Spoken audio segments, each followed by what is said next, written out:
In the last video, we got the Zora mask and entered the Pirate's Fortress in Great Bay Coast. As you enter, you'll see a short clip that gives an overview of the area. These patrol boats have Gerudo guards, which will toss you out of the area if you get in their line of sight. It's just like the Deku guards in the Deku Palace earlier, just a little more difficult this time around. A few chapters back, I got the Stone Mask, which makes you invisible to enemies who come after you if they see you, so this is pretty awesome. You can wear it and become invisible to the Gerudo guards, allowing you to ride on their boats if you wish. You can't actually kill these ones, which is kind of a shame. Anyway, I'm not counting on the fact that most of you have this mask. I'm betting most of you don't, so I'm going to hop into the water here and put on the Zora mask once it's safe. If you do something like this, just make sure you wait until their back is turned. This area has a new enemy called a skullfish. These things act like piranhas that will come after you if you get close, and in big patches of water they usually just appear right in front of you, so you can just swerve to avoid them, or you can use the R button to swim through them and kill them, but this will cost a lot of magic, so just use this sparingly so that you don't use up all of your green stuff.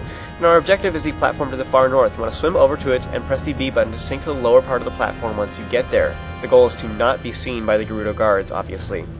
You want to climb up, but just keep your head under the water, and then you can see the patrol boats as white dots on your minimap, and they oddly have a huge gap between their patrols. Wait for a good time to get between the patrols and run right up to the top of the platform where you'll find one of those huge Goron switches that we saw in the Snowhead Temple. You want to slap on the Goron mask and use the Goron pound to press it down, which opens a gate underwater.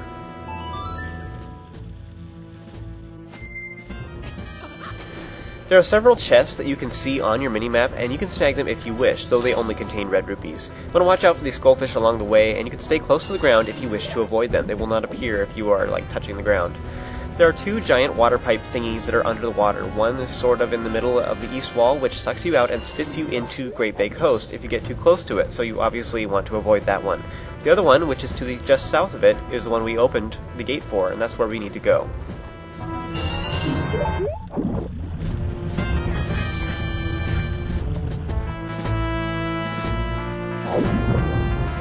In this area, which I like to call the water channel, you want to swim forward and use the A button to swim into the boards, breaking them. Just past this, you'll come to a giant block. You want to either push or pull it, but this puzzle is a bit faster if you pull. After that's done, you want to swim off to your left, breaking the boards as you go. At this point, you can actually snag some optional rupees if you like. You want to float up to the top and then go over the wall here to reach a treasure chest in the middle. This is totally optional, but I'm sure most of you were curious as to how you get in this little area, and this is how.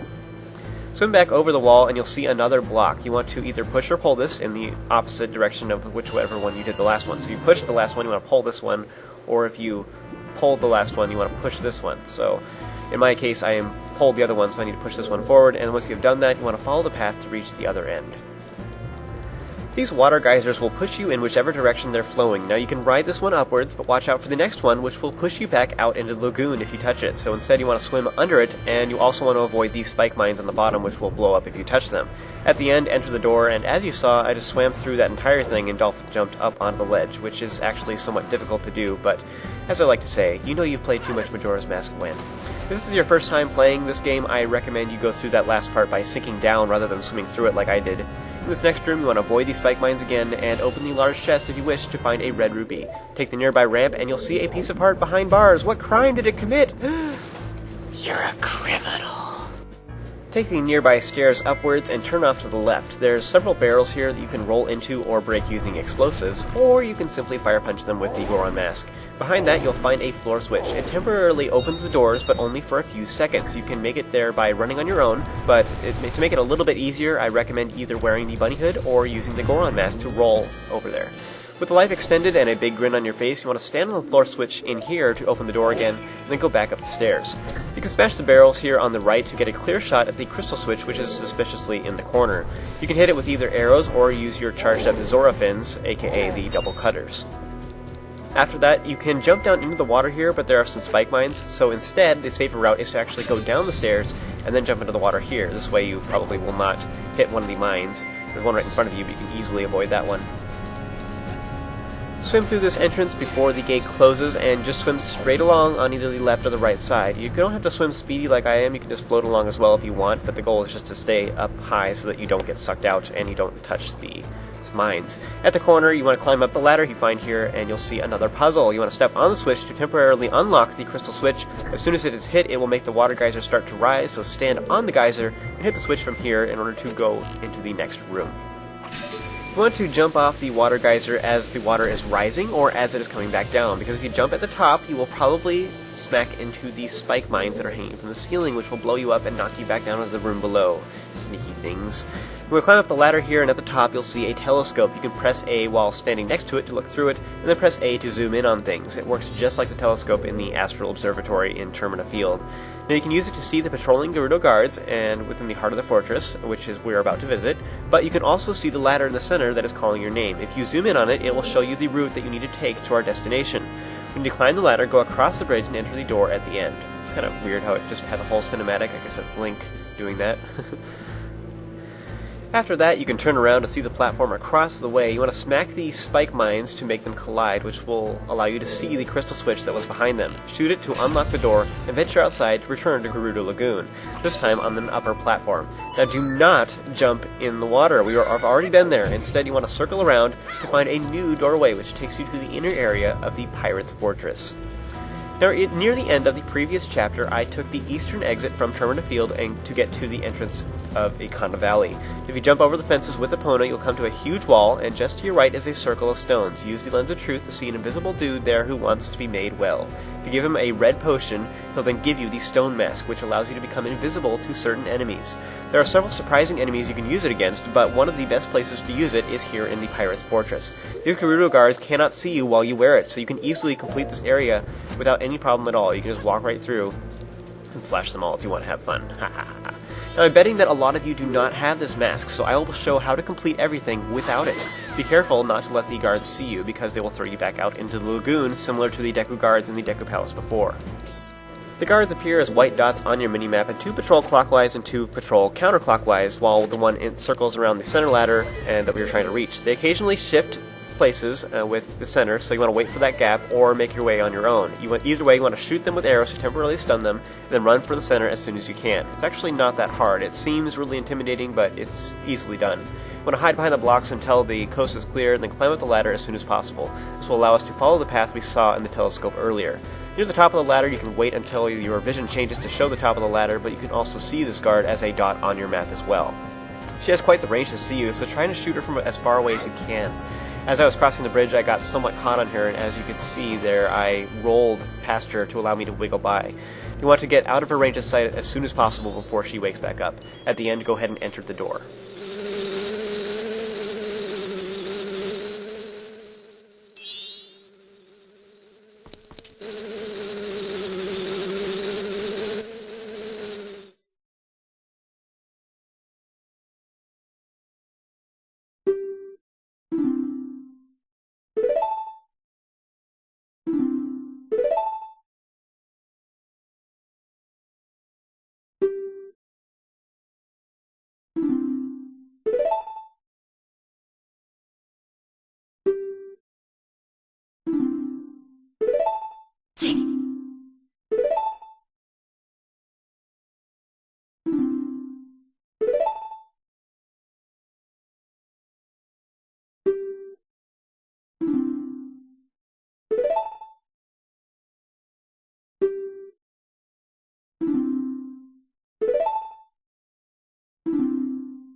Once you regain control, they leave you to figure out what you have to do, and we actually want to get into that room below, but we need to clear it of the guards first. You want to whip out your hero's bow and shoot the beehive that is hanging from the ceiling. This will cause the giant bees inside to chase out Avail and company.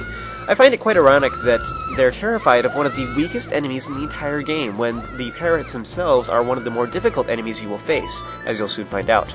Anyway, once you regain control, you want to go out the door and jump off to the right to land on the lower platform and enter that door to get into the room you saw below, which is now free of guards. There's a giant chest in the center here that is calling your name, and I don't know if it's just like a prized possession and they keep it here to show it off or what, but your curiosity will obviously make you open it to get the Hookshot. This classic Zelda item allows you to latch onto things and either pull them towards you or pull you towards it. You could hook onto chunks of wood or torches or targets to reach high places you couldn't reach before. As you can imagine, this opens up all new puzzle possibilities that they will be using extensively throughout the rest of this entire game. With the new item in hand, you'll immediately be able to experiment with it, and if you look off to the side, you'll see there's a tank of water here with a suspicious glowing orb that has a nice polygonal texture that sort of looks like a Zora. And we came here to collect the Zora Eggs, and Avail said that they had 4 of them here in the fortress. There's also a giant man-eating clam that hates you. Lovely. You want to use the Hookshot to latch onto the conveniently placed wooden doober thing above the tank and just aim off to the left or the right so you don't land in the water. From here you want to put on the Zora mask and hop into the water and quickly turn around to defend against the shell blade as soon as possible. Tattle advises that you hit its tender ligament inside its mouth. That's useful advice. A little after it attacks, it'll hold still for a bit and then it will get close, preparing to hit. You want it conveniently, it spins around and exposes its weak point, so quickly stab it with your sharp fins to kill it. Once it's dead, you can inspect the Zora Egg if you wish, and Tattle will give you a hint. You want to stand over it and swipe it up with an empty bottle. Cool! 1 down and 6 more to go, 3 of which are here in this fortress. The other 3 are missing. With the Hookshot and the Zora Egg in hand, you want to exit the door and join me for the next video where I will show you the locations of the remaining Zora Eggs in the Pirate's Fortress.